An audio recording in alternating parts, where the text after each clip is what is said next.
The victory by the United States over Mexico in the Mexican War in the middle of the 19th century resulted in the addition of a lot of new territory to the United States. And so heading up to like 1850, the debate over what should happen in that new territory, would it be slave or free, is going to basically tear the country apart. Now, one political party was in place.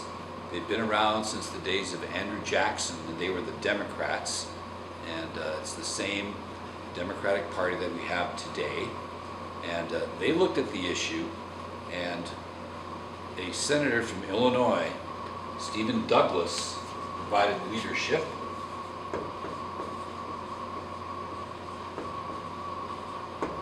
And here's his approach.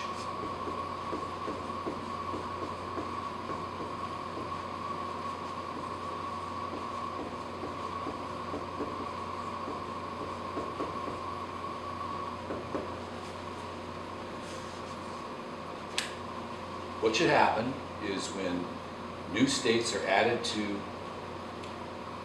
the United States, the people should be allowed to vote and decide whether or not that state is going to be slave or free. So he called his idea popular sovereignty, let the people decide. And this is going to come to a head in 1854 with the passage of the Kansas-Nebraska Act.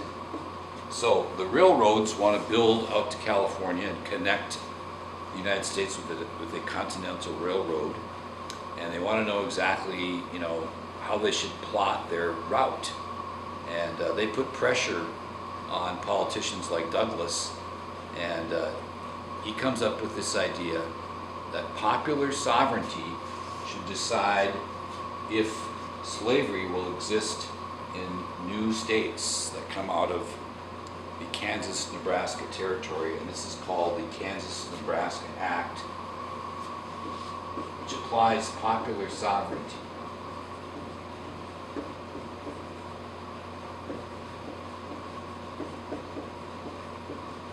To new territories. Now, in response, to a large extent, in response to this Kansas-Nebraska Act, a new political party will appear in the mid to late 1850s, and this will be the Republicans.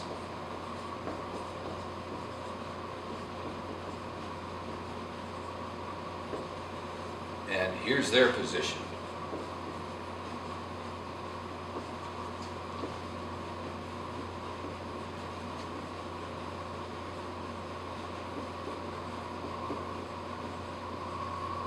Slavery must be contained. No new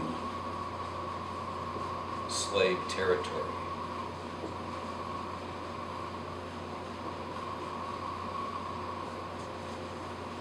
They're not saying it should be abolished where it already exists. They're just saying that it should be contained.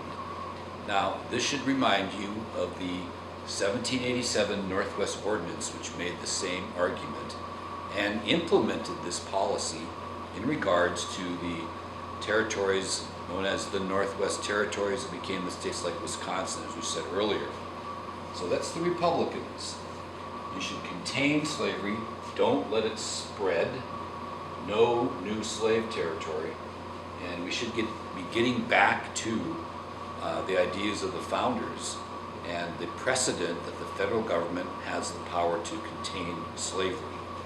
Now, he didn't join right away, but a politician who was a rival of Douglas in Illinois will decide to join this party, and this is Abraham Lincoln. So he is an early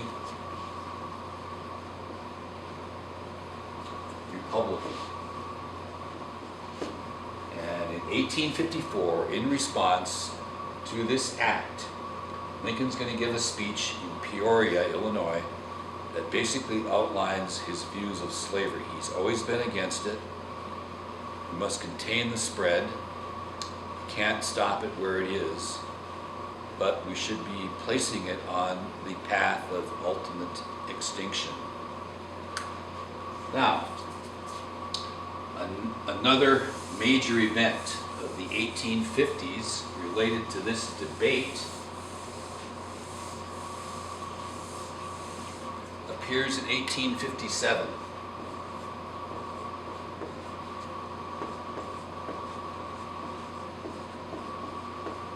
This is the Dred Scott case.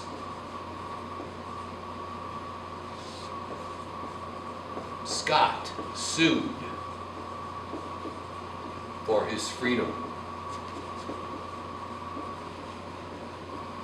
He had been taken by his owner to Wisconsin for an extended period of time, and Wisconsin was a state where slavery was not allowed, and on the basis of that, he sued for his freedom. And the case goes all the way to the Supreme Court. And here is what the Supreme Court says in 1857.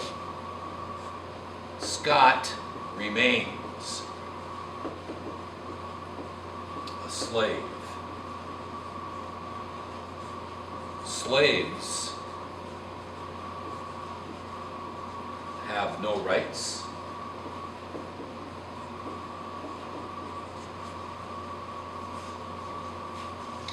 Because they are not citizens.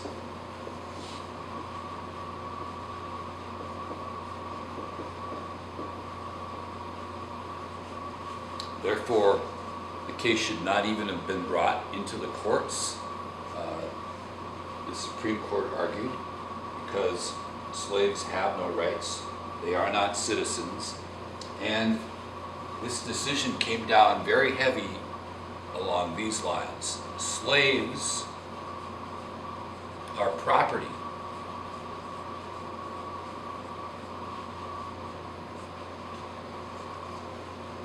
Now, if slaves are property,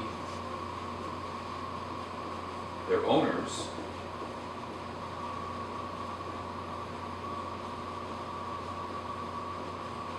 can take them anywhere.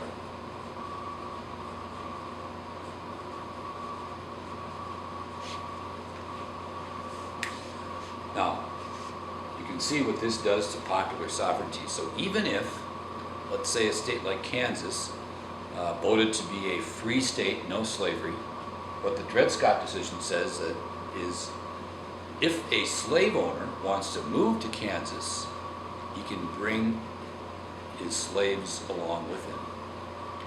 And so Lincoln and the Republicans were outraged, and they said this would mean that there's no way that any part of the United States could ever be completely free from slavery.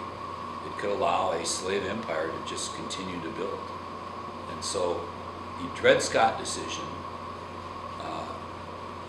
ignited the Republicans. It galvanized their position that something had to be done. We need to go back to the founders' argument that slavery has to be contained.